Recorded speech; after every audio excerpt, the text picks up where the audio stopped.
could make up a whole world and people. And the people could even react. You could go tonight and dream about your brother, Bigga. And I'm going to be talking to you and reacting to you the same way I am now. So your brain is that good that it can mimic a whole me in front of your face. Your brain is that good that it can mimic a whole scenery in front of your face. And you sitting here and you telling me you don't believe in hell. No heaven. And the point is that if I was dealing with a brain that was that good, that could just make up this stuff, I don't think when you think about that heaven and hell is far-fetched, brother. Heaven and hell.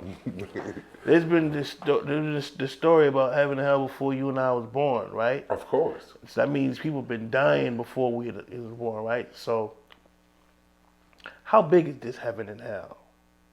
Because obviously people die every day. So they going somewhere every day, right? They either going into this heaven or this hell, right? How big is these two places? But when you use size, that's already a physical thing. People gonna die tomorrow. People are already there in heaven and hell. Listen to what I just people said. Gonna die tomorrow. How big is this heaven and how big is this hell? But you looking at it. Where all these people But going? you're looking at it the wrong way. Where all these people Something going? that is measured have to have some type is in the physical. So you already seeing still in the physical realm. Measurement is something that is measured. So in order to measure something, it have to be, in a physical shape or a form for you to take measurement of it. The spiritual realm is no physical. So it's only two places in the spiritual realm, that's heaven and hell? What you mean by that? Because you said the spiritual realm is different. Basically what I'm asking you is, if these two places exist, how big are they? Again, these people can come every day. Again, the size, size would be physical, so it wouldn't be size. It would be. So a place would be physical, right? A place is a physical place. No. So, all right, so you're saying there's a spiritual place and then there's a physical place? Well, the physical place, so-called physical places, we live in it now. Okay. And so what? In the spiritual realm. So is heaven and hell in the spiritual place or the physical place? Both is spiritual. Okay, so it's not in the physical. No, that's not in this physical realm. There is a place of the spiritual realm. Okay. So that's the reason why there's no size in heaven and hell, because it's in the spiritual place. Correct? All right. And it's not something physical. It's something physical is what will have size. Okay. So in the spiritual place, it's no size. Heaven and hell is abundance, right? Outer space. Okay. Outer space, where does it end? Okay. It's infinity. You know what I'm saying? The outer space is just, we don't know. There's no ending. So is there a line between like heaven and hell in this spiritual place? I will only could give. Because who just say you go to heaven, you go to hell, and there's no line, and there's no. I could only give you what the scriptures speak about that. So the scriptures speak about a rich man named Lazarus. Yeah, Lazarus right here. That's my man.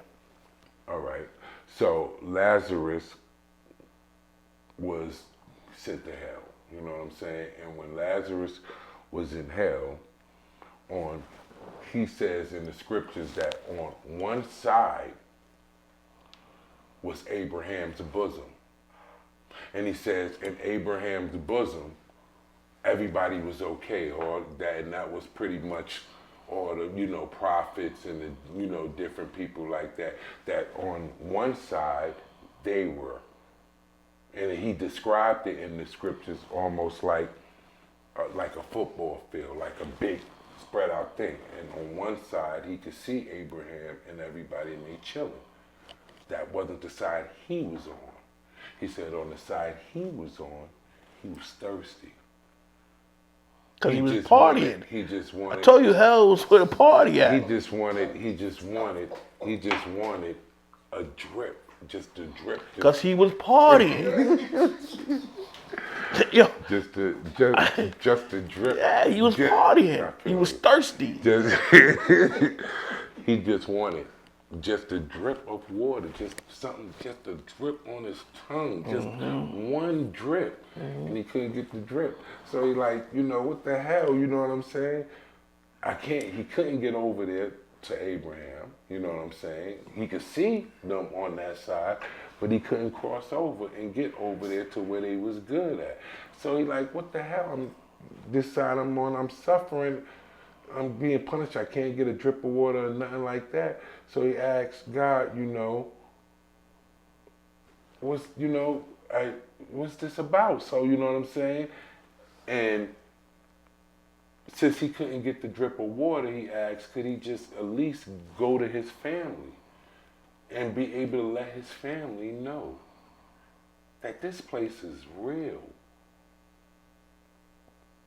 That because he just warned his family that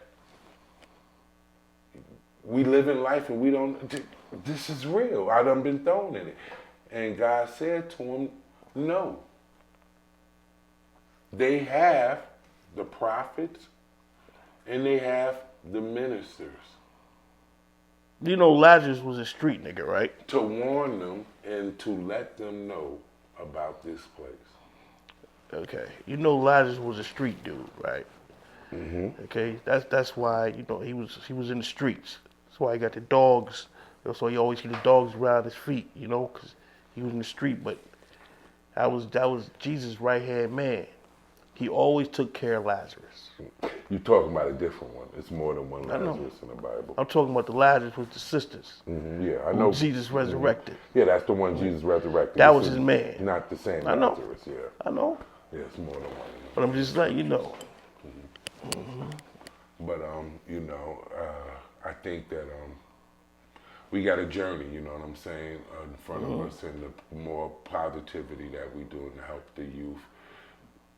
Somehow, if we help them, I think about it that somehow we help the kid and ourselves somehow.